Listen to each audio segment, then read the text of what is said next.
adalah prinsip bahwa kami siap untuk bekerja sama dengan Pak Menteri yang baru untuk mendukung semua program pemerintah untuk kemudian mengamankan pasokan minyak goreng di pasar domestik dan tentu saja untuk menjaga bagaimana keberlanjutan dari sektor kelapa sawit Indonesia dan tentu saja kita tahu bahwa kelapa sawit ini adalah sektor strategis dan menjadi tumpuan bagi perekonomian nasional karena memang kita adalah sektor yang menyumbangkan devisa ekspor terbesar dan karena itu penyelesaian persoalan-persoalan di dalam negeri tentu saja ke depannya harus juga menjaga keberlanjutan dari sektor usaha ini sehingga bisnis Mhm kelapa sawit mhm. tetap bisa menjadi tumpuan perekonomian nasional. Baik. Jadi selamat untuk Pak Zul dan kami siap untuk bekerja sama dan melaksanakan semua kebijakan yang akan Mmm. diambil oleh Bapak Menteri Perdagangan yang baru. Baik, Pak Tovan, yang diharapkan dari teman-teman para pengusaha, kelapa sawit, industri kelapa sawit seperti apa? Khususnya terkait mengenai kebijakan agar larangan ekspor CPO ini tidak terjadi lagi. Karena kan kita tahu bahwa produksi dari CPO Indonesia untuk domestik sebenarnya masih melimpah ya, walaupun, ada ekspor. Bahkan juga ada, kemarin ada sinyal untuk mengosongkan tangki-tangki timbun begitu ya, agar, bisa lagi, diisi yang baru dan, harga pun juga mengikuti untuk Hmm. kesejahteraan petani. Nah, Anda melihatnya seperti apa, Pak Tovan? Saya pikir kan persoalan larangan ekspor CPO ini sudah selesai ya Maria dan juga semua pemirsa CNBC Indonesia karena Presiden Jokowi pada tanggal 23 Mei 2022 telah mencabut larangan ekspor CPO dan juga beberapa produk turunan minyak sawit dan ini adalah sesuatu yang mengembirakan bagi kami karena sebetulnya meskipun kebijakan tersebut berlaku ya waktu itu hanya 3 minggu dan efektif hanya 2 minggu karena kepotong oleh Hari Raya Idul Fitri, libur Hari Raya Idul Fitri waktu itu. Tapi kalau kita membaca berita di beberapa media hari ini, bagaimana neraca perdagangan kita itu langsung terdampak gitu.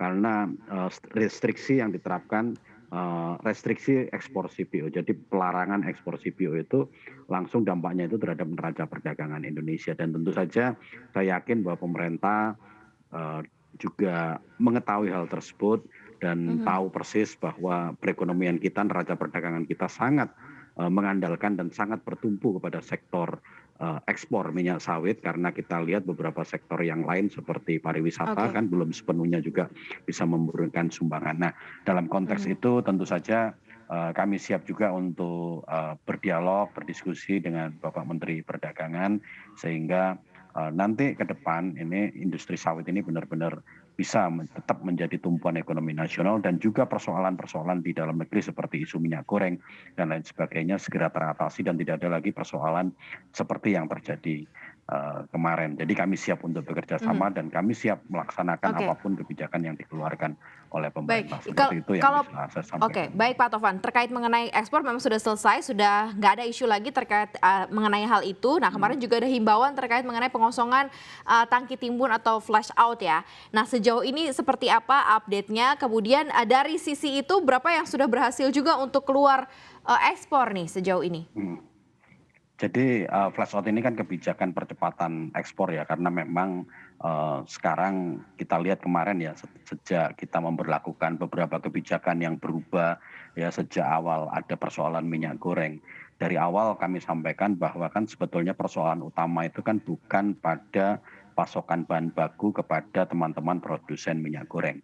Jadi kalau saya mewakili asosiasi sektor hulu kelapa sawit. Jadi GAPG ini adalah organisasi pengusaha, organisasi perusahaan-perusahaan yang bergerak di sektor hulu, yang ada kebunnya. Dan kami Mhm memproduksi mhm CPO, mhm CPO inilah yang mhm. kemudian kita pasok ke teman-teman produsen minyak goreng. Nah, jadi dari awal ramainya isu minyak goreng itu, saya dan juga beberapa teman di asosiasi menegaskan dalam beberapa kesempatan eh, jumpa pers atau interview dengan media bahwa persoalan bahan bakunya itu tidak pernah ada masalah. Jadi bahan Oke. bakunya itu selalu aman dan lebih dari cukup. Karena kalau kita melihat struktur dalam pasar minyak sawit Indonesia itu kan memang 70% ini kan terserap di pasar ekspor. Dan untuk 30% dari 52 juta ton produksi minyak sawit nasional ini kan memang sudah terdistribusi ya antara untuk kepentingan food, kemudian untuk biodiesel dan juga untuk industri oil chemical. Jadi tidak ada persoalan di situ. Nah persoalannya kan kemarin apa namanya dari teman-teman produsen untuk sampai ke end customer kan itu.